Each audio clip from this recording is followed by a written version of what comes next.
Magandang umaga po sa lahat. Luzon, Visayas, Mindanao, kung saan kayong dako ng mundo po tayo nagbabalik dito sa aking munting channel, Samuel Soriano TV 29 para mag-discuss ulit ng another coins.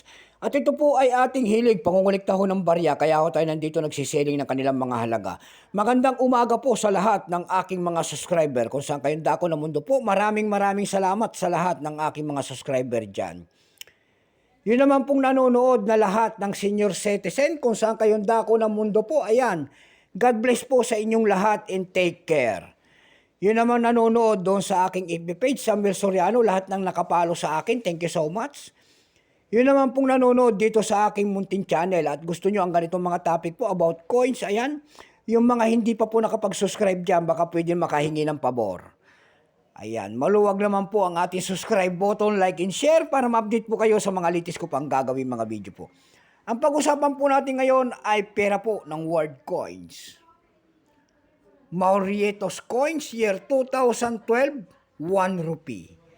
Kung sino man na may mga ganito dyan at bultuhan ng aking bili, baka sabihin nyo mahal. Mura lang naman po mga ganito. Ayan. At ito ang mga world coins ay aking mga kinokolekta na. Bago tayo magsimula sa ating talakay, kilalanin mo muna natin siya. Issue po Maurietos. Period Republic 1992 up to date po, type standard circulation coins. Years 2012 hanggang 2020, value nito 1 rupee. Currency rupee 1877 up to date po. Composition po nito ay nickel plated steel, magnet po yan. May bigat po itong 7.5 grams. May haba po itong 26.6 mm. May kapal po naman itong 2.2 mm. Hugis po bilog, orientation niya middle alignment. Number N-40521, reference number KM-55-A. Ito pong year 2012, ito po ay 74%. Wala pa pong vintage ang may mapakita pa sa barya na ito. Wala pa nakalagay. Pero may price na doon sa ating nimista.com. Yung kanyang very fine is 28 pesos. Extra fine, 28. Almost uncirculated, 46. Ang circulated dito ay nagkakahalaga na po ng 49 pesos. Dako naman tayo sa kanyang price. Ayan. Doon sa eb.com, nakakita ko tayo nagbebenta doon ng $7.20. Meron din nakita tayo doon na $7.99.